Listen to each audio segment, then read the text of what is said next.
Hello friends, আমি ঝুমা, তোমাদের প্রিয় আর্ট ফ্রেন্ড। চলে এসেছি এটিএন বাংলার নিয়মিত আয়োজন আর্ট অ্যান্ড ক্রাফটের আজকের পর্বে।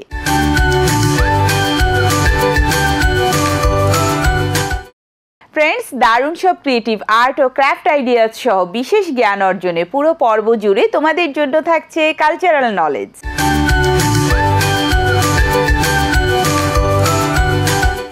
ফ্রেন্ডস, আজ আমাদের আর্ট অ্যান্ড ক্রাফট সেটে আমার সাথে আছে দুজন ছোট্ট বন্ধু, নেহান এবং তাকবীর। হ্যালো। হ্যালো আপু, কেমন আছো তুমি? আমি ভালো আছি, তোমরা কেমন আছো? আমরাও অনেক ভালো আছি। চলো তবে আমরা ছবি আঁকা শুরু করি। ওকে।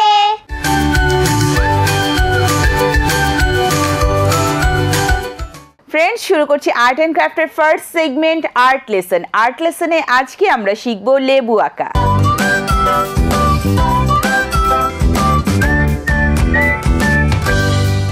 আজকে আমরা লেবু আঁকবো, তাই না? হ্যাঁ। লেবু কেমন হয় দেখতে? একটু গোল টাইপের, মাঝখানে একটু মানে বিচি টাইপের হয় এবং আশেপাশে হোয়াইট কালার স্ট্রাইপস হয়। হ্যাঁ, কিছু কিছু লেবু থাকে একটু লম্বাটে গোল, কিছু কিছু লেবু থাকে একেবারে গোল, তাই না? আমরা আজকে একটু লম্বাটে গোল লেবু আঁকবো, কেমন? ওকে। আমরা একটা অংশ আঁকবো লেবুর কাটা অংশ, আর একটা আস্ত লেবু, ঠিক আছে? ওকে। আচ্ছা বলো তো, লেবুতে কোন ভিটামিন আছে? Vitamin C. সি, প্রচুর পরিমাণে, তাই না? হ্যাঁ। অনেক বেশি পরিমাণে ভিটামিন সি আছে লেবুতে। এই যে আমরা একটা গোল করে এঁকে নিলাম, এই পাশটাতে আমরা একটা আস্ত লেবু এঁকে নেব। এখন এই লেবুটার মাঝে আমরা এইখানে যে কাটা অংশ যেহেতু হালকা করে এঁকে নিচ্ছি, এইটা একটু হালকা করে এখানে একটা বর্ডার করে নিতে হবে। বর্ডার করে নেয়ার পর মাঝে একটু এরকম গোল অংশ থাকবে, আর এখান থেকে এরকম ভাগ থাকে না লেবুর? হ্যাঁ। এই তো আমাদের লেবু কিন্তু আঁকা হয়ে গেল। এবার এই লেবুটাকে পুরোটাকে আমাদের রং দিয়ে ফুটিয়ে তুলতে হবে। কেমন? লেবু রং করার জন্য আমাদের লাগবে হলুদের 2টা শেড, লাগবে সবুজের 2টো শেড, লাগবে একটু নীল। আমরা শুরুতে একটু হলুদের সাথে সবুজ মিশিয়ে নিচ্ছি। দেখো একদম লাইট লেমন কালার হয়ে গেল না? হ্যাঁ। এই লাইট লেমন কালারটা আমরা কোথায় দিব বলো তো? কর্নারে। এই যে ভেতরের এই অংশগুলোতে।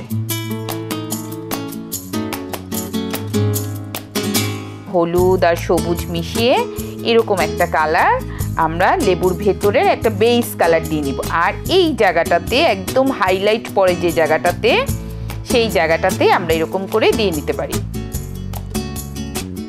এবারে এটার সাথে একটু পানি মিশিয়ে একদম হলুদ একটু এই জায়গাগুলোতে দিয়ে নিলাম।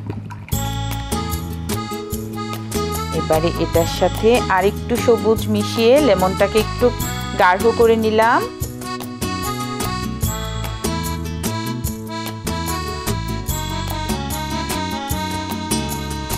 এরপরে আমরা এটার ভেতরে একটু শেড দিয়ে নিচ্ছি।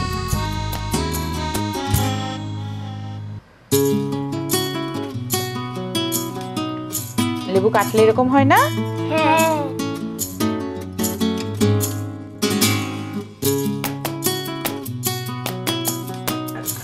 লেবুতে কি অ্যাসিড আছে তোমরা বলতে পারো? না। লেবুতে সাইট্রিক অ্যাসিড আছে, এবং বাতাবি লেবুর তুলনায় এমনি লেবুতে সাইট্রিক অ্যাসিডের পরিমাণ একটু বেশি। আমরা নিচের অংশে কি দিয়ে নিচ্ছি? একটু গাঢ় সবুজ দিয়ে নিচ্ছি, তাই না? হ্যাঁ। এবার একটু হলুদ মিশিয়ে নিব। এই হলুদটা দিয়ে ওপরের অংশে লাইট করে দিব। এবারে আমরা একটু সবুজটা একটু বাড়িয়ে নিচ্ছি, আবার বাড়িয়ে নিয়ে এই যে নিচের অংশগুলো, এই নিচের অংশগুলোয় আর একটু গাঢ় দিয়ে নিচ্ছি। এবারে এই যে লাইনটা, বর্ডার লাইনটা, এই লাইনটার মধ্যে চিকন করে আমরা একটু গ্রিন দিয়ে নিব। কি করে? চিকন করে। চিকন করে। এবারে সবুজের সাথে আমরা একটু সামান্য পরিমাণে গাঢ় সবুজটা মিশিয়ে নিচ্ছি। গাঢ় সবুজটা মিশিয়ে এই জায়গাগুলোতে আমরা একটু গাঢ় সবুজ দিয়ে দিচ্ছি।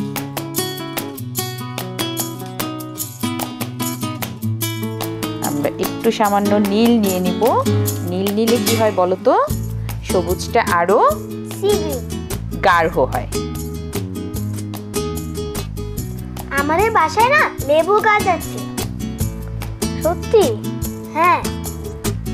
লেবু গাছ থাকা কিন্তু বেশ ভালো। কেন বলো তো, কারণ লেবুতে প্রচুর পরিমাণে ভিটামিন সি আছে, আমাদের শরীরের জন্য অনেক উপকারী না ভিটামিন সি?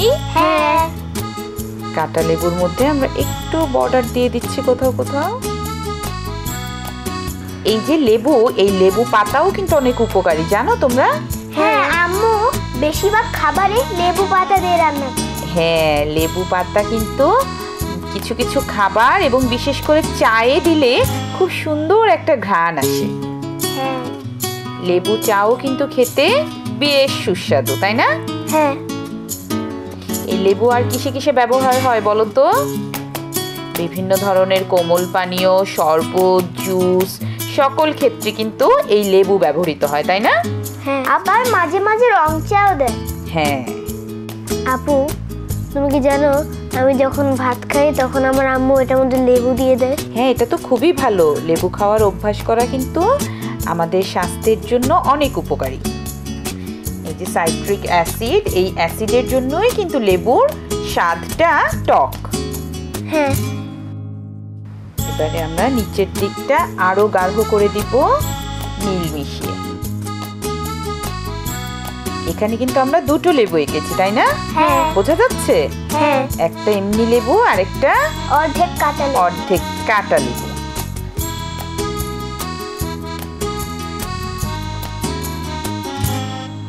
আপু, এখন এমন লাগছে যে পুরা রিয়েলিস্টিকই আর লেবু কেটে রেখেছে। তাই? হ্যাঁ। তোমরা যখন আঁকবে আমি নিশ্চিত তোমাদের আঁকা আরো সুন্দর হবে।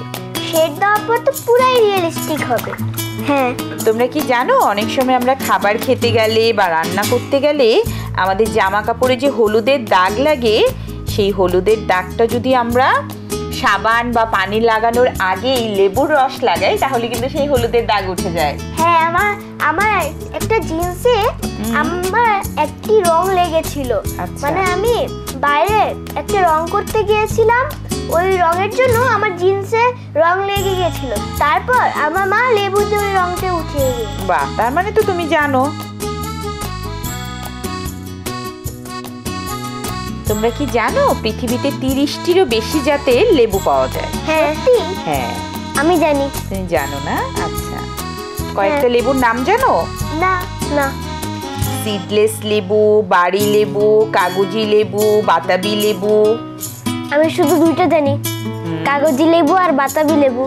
আচ্ছা, আমরা নিচে একটু সামান্য শেড দিয়ে দিলাম। ওকে আপু। তখন মনে হবে লেবুটা আমরা মাটিতে রেখে দিয়েছি, তাই না? হ্যাঁ। আমরা চাইলে গ্রে কালার দিয়েও দিতে পারি, আমরা এখানে ব্লু কালার দিয়ে দিলাম। এই তো আমাদের লেবু আঁকা শেষ। ওয়াও আপু, অনেক দারুণ হয়েছে। চলো তবে আমরা বন্ধুদের দেখিয়ে আসি কেমন হলো লেবু আঁকা। ওকে আপু। ছোট্ট বন্ধুরা দেখে নিলে খুব সহজে আমরা কি করে লেবু এঁকে নিলাম।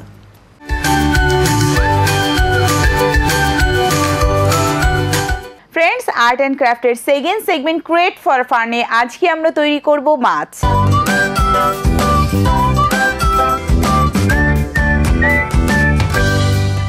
আমরা আজকে কাগজ দিয়ে মাছ তৈরি করব, তাই না? ওকে আপু। আমরা একটা মাছ এঁকে নিব, একটু হাঁ করা টাইপের মাছ আঁকবো। হ্যাঁ, ওকে। এরকম দুটো মাছ আমরা কেটে নিব একই মাপে, কেমন? ওকে। কাটার পরে আমরা এই জায়গায় চোখ দিয়ে নিব, এই জায়গায় একটু গলার অংশ দিব, আর এই জায়গায় কি দিব? এগুলো কি? এগুলো ওদের ওই যে গায়ের উপরে কি চামড়ার মতন থাকে না? আঁশ, মাছের আঁশ, চামড়া না। কেমন? আমার মাছটাকে কি কালার করব? এই যে কালার তো আছেই, অরেঞ্জ কালার। হ্যাঁ, একটু ড্রয়িং করে নিলাম। এবারে আমরা একটু পিঙ্ক কালার দিয়ে মাছের ঠোঁটটা এঁকে নিব। এটা কি মেয়ে মাছ? হ্যাঁ, মেয়ে মাছ। এই জায়গাগুলোতে আমরা একটু ডট দিয়ে দিব, তখন দেখতে একটু সুন্দর লাগবে, তাই না? হ্যাঁ। এরকম করে আমরা একটু ডিজাইন করে নিচ্ছি। ডিজাইন করার পরে ঠোঁটের অংশটা আমরা একটু গাঢ় কালার দিয়ে হাইলাইট করে দিব, কালো দেব না, কিন্তু এইটারই একটু গাঢ় কালার দিয়ে দেব। দেওয়ার পরে আমরা একটা বেলুনের মধ্যে সামান্য হাওয়া ঢুকিয়ে এখানে গেট দিয়ে নিলাম। একটা বেলুনের মধ্যে কতটুকু হাওয়া ঢুকিয়েছে? একটু, সামান্য একটু হাওয়া ঢুকিয়ে গেট দিয়ে নিলাম। হ্যাঁ, গেট দেওয়ার পর এরকম পিস আমরা দুইটা তৈরি করব। এরকম দুটো একই রকম হয়ে গেল আমাদের। হ্যাঁ, এবার আমরা এই মাঝে বেলুনটা রাখবো, রেখে এইটার ওপরে আবার মাছটাকে দিব। দেওয়ার পরে আমরা এখানে স্কচ টেপ দিয়ে আটকে দিব। ওকে আপু, ওকে। আমরা পুরোটাতেই স্কচ টেপ আটকে দিব।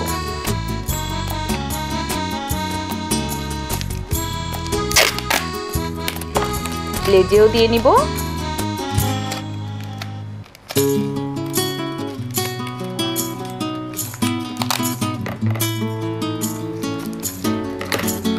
আপু, মাছ অনেক ধরনের হয়। বলো তো মাছ ঘুমায় কিভাবে? মাছ কিন্তু চোখ মেলে ঘুমায়, জানো? মাছের চোখে পাতা নেই, যে কারণে মাছ কিন্তু কখনোই চোখ বন্ধ করতে পারে না। আমাদের চোখ ভালো রাখে কোন প্রজাতির মাছ বলো তো? ছোট মাছ। ছোট মাছ। আমাদের চোখ ভালো রাখার জন্য আমাদের কিন্তু ছোট মাছ খেতে হবে। দেখো পুরোটা স্কচ টেপ আমরা আটকে নিয়েছি না? হ্যাঁ, আমি একটা আবৃত্তি বলতে চাই। আচ্ছা বলো। খোকার বুদ্ধি লিখেছেন ভবানী প্রসাদ মজুমদার। দারুণ রেগে বললে দাদা, করলি কি তুই খোকা? আকার কথা প্রজাপতি, আঁকলি শুয়োপোকা। পুজোর ছুটির পরেই খাতা দিবি যখন জমা, স্কুলেতে স্যার কি তোকে করবে তখন ক্ষমা? রং তুলি সব সরিয়ে রেখে বললে হেসে ক্ষমা, খোকা আমায় তুমি মিছেই দাদা ভাবছো নেহাত বোকা। লেখাপড়ার কাজে আমি দিই না মোটেও ফাঁকি, পুজোর ছুটির এখনো 27টা দিন বাকি, ততদিনেও এটা কি আর থাকবে শুয়োপোকা? প্রজাপতি হবেই হবে, নইকো আমি বোকা। বাহ, কি দারুণ হয়েছে তাই না? হ্যাঁ, দেখো ওর কবিতা হতে হতে কিন্তু আমাদের মাছটাও তৈরি হয়ে গেল। দেখো আমরা ভেতরে একটা একদম অল্প বাতাস দিয়ে বেলুন দিয়েছি না? হ্যাঁ। এখন এটা কিন্তু আমাদের একটা খেলনা হয়ে গেল। ওয়াও, দেখেছো? হ্যাঁ হ্যাঁ, মজার না? মনে হচ্ছে মাছের মুখ থেকে পপেট বাবল বেরোচ্ছে। হ্যাঁ হ্যাঁ। এই তো আমাদের মাছ তৈরি হয়ে গেল। ওয়াও আপু, অনেক সুন্দর হয়েছে। চলো তবে আমরা বন্ধুদের দেখিয়ে আসি কেমন হলো আমাদের মাছ তৈরি। ওকে আপু।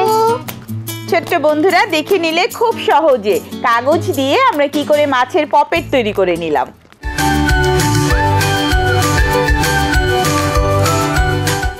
ফ্রেন্ডস, আর্ট অ্যান্ড ক্রাফটের থার্ড সেগমেন্ট কালচারাল নলেজে আজকে আমরা জানবো বাংলাদেশের ঐতিহ্যবাহী ঢাকাই জামদানি সম্পর্কে।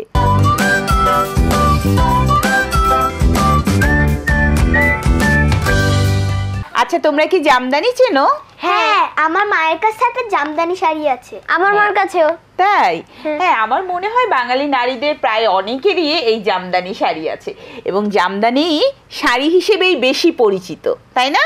হ্যাঁ। বাঙালির ঐতিহ্যবাহী জামদানি সম্পর্কে চলো আমরা টিভি স্ক্রিনে দেখে আসি। ওকে আপু।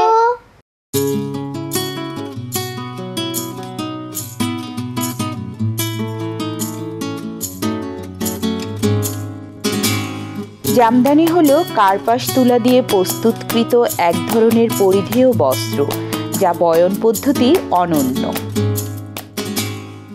জামদানি বুননকালে তৃতীয় একটি সুতা দিয়ে নকশা ফুটিয়ে তোলা হয়। মসলিন বয়নে যেমন ন্যূনতম পক্ষে 300 কাউন্টের সুতা ব্যবহার করা হয়, জামদানি বয়নে সাধারণত 26, 80, 84 কাউন্টের সুতা ব্যবহৃত হয়। হালে জামদানি নানা স্থানে তৈরি করা হয় বটে, কিন্তু ঢাকাই জামদানির আদি জন্মস্থান বলে গণ্য করা হয়। জামদানি বয়নের অতুলনীয় পদ্ধতি ইউনেস্কো কর্তৃক একটি অধরা সাংস্কৃতিক ঐতিহ্য হিসেবে স্বীকৃত হয়েছে। প্রাচীনকালের মিহি মসলিন কাপড়ের উত্তরাধিকারী হিসেবে জামদানি শাড়ি বাঙালি নারীদের অতি পরিচিত। মসলিনের ওপর নকশা করে জামদানি কাপড় তৈরি করা হয়। জামদানি বলতে সাধারণত শাড়িকেই বোঝানো হয়, তবে জামদানি দিয়ে নকশি ওড়না, কুর্তা, পাগড়ি, রুমাল, পর্দা প্রভৃতি তৈরি করা হতো। 1700 শতাব্দীতে জামদানি দিয়ে নকশাওয়ালা শেরওয়ানিরও প্রচলন ছিল। এছাড়া মুঘল ও নেপালের আঞ্চলিক পোশাক রাঙার জন্য জামদানি কাপড় ব্যবহৃত হতো। 17 নভেম্বর 2016 সালে বাংলাদেশের প্রথম ভৌগোলিক নিদর্শক জিআই পণ্য হিসেবে স্বীকৃতি পায় বাংলাদেশে ঢাকাই জামদানি। জামদানি নামকরণ নিয়ে বিভিন্ন ধরনের মতামত রয়েছে। একটি মত অনুসারে জামদানি শব্দটি ফার্সি ভাষা থেকে এসেছে। ফার্সি জামা অর্থ কাপড় এবং দানা অর্থ বুটি, সে অর্থে জামদানি অর্থ বুটিদার কাপড়। এ কারণে মনে করা হয় মুসলমানেরাই ভারত উপমহাদেশে জামদানির প্রচলন ও বিস্তার করেন। আরেকটি মতে ফরাসিতে জাম অর্থ এক ধরনের উৎকৃষ্ট মদ এবং দানি অর্থ পেয়ালা। জাম পরিবেশনকারী ইরানি শাকির পরনের মসলিন থেকে জামদানি নামের উৎপত্তি ঘটেছে। নকশা অনুযায়ী জামদানির নানা নাম হয়ে থাকে, যেমন তেছরা, জলপাড়, পান্না হাজার, করলা, দুবলা জাল, সাবরিগা, বলিহার, শাপলা ফুল, আঙুরলতা, ময়ূর প্যাচপাড়, বাঘনলি, কলমিলতা, চন্দ্রপাড়, ঝুমকা, বুটিদার, ঝালর, ময়ূর পাখা, উইলতা, কলকাপাড়, কচুপাতা, প্রজাপতি, হংসব্লাকা, শবনম, ঝুমকা, জবা ফুল ইত্যাদি। জামদানি শাড়ি অনেক প্রকার হয়, তবে প্রাথমিকভাবে জামদানি শাড়ির উপাদান অনুযায়ী এটি 3 প্রকার। 1. হাফ সিল্ক জামদানি, যার আড়াআড়ি সুতাগুলো হয় তুলার এবং লম্বালম্বী সুতাগুলো হয় রেশমের। 2. ফুল কটন জামদানি, যা সম্পূর্ণ তুলার সুতায় তৈরি। 3. ফুল সিল্ক জামদানি, যা সম্পূর্ণ রেশমের সুতায় তৈরি। বাংলাদেশে স্বাধীনতা পাবার পরে ঢাকার ডেমরায় জামদানি পল্লীর তাঁতিদের আর্থিক সহায়তা দেয়া হয়, তবে পারিশ্রমিক, বিভিন্ন কলকারখানা ও ব্যাটারি চালিত গাড়ি হওয়ার কারণে তাঁতিরা আর এ পেশায় আসতে চাচ্ছেন না। কিশোরগঞ্জের বাজিতপুর উপজেলার অচল তাঁতগুলো প্রাচীন গৌরবগাথা নীরব সাক্ষী হয়ে রয়ে গেছে। কিশোরগঞ্জের জঙ্গলবাড়িও এই একই দশা। বর্তমানে রূপগঞ্জের নোয়াপাড়াতে জামদানি পল্লী স্থাপিত হয়েছে। বিভিন্ন অনুষ্ঠানে জামদানির চাহিদা এখনও রয়েছে। বর্তমান বাজারে জামদানির উচ্চ মূল্য ও বিপুল চাহিদার কারণে বাংলাদেশে এই শিল্পে নতুন গতি সঞ্চার হয়েছে। জামদানির পুনরুজ্জীবনের পথে প্রধান অন্তরায় হল দক্ষ ও আগ্রহী তাঁতি শিল্পীর অভাব। এই শ্রম নিবিড় হস্তশিল্পে উপযুক্ত মজুরি নিশ্চিত না করা গেলে তাঁতিরা আগ্রহী হবে না। জামদানি শাড়ির আগের সব বিখ্যাত ও অবিস্মরণীয় নকশা ও বুননের অনেকগুলোই বর্তমানে বিলুপ্ত। নবীন কারিগররা অধিকাংশ নকশা সম্পর্কে অবহিত নয়। আদি জামদানির নকশা ও বুনন কৌশল নতুন প্রজন্মের কাছে হস্তান্তর একটি বড় চ্যালেঞ্জ। বাঙালির গৌরবগাথা ঐতিহ্য জামদানিকে বাঁচিয়ে রাখতে হলে আমাদের দরকার তাঁতিদের সঠিক পৃষ্ঠপোষকতাদার, সেই সাথে দরকার সরকারি সহায়তা। আসুন আমরা সকলে আমাদের এই ঐতিহ্যবাহী জামদানি শিল্প রক্ষায় এগিয়ে আসি। বাঙালির অধরা সংস্কৃতির ঐতিহ্য জামদানি বিকাশ লাভ করুক দেশের গণ্ডি পেরিয়ে সারা বিশ্বময়।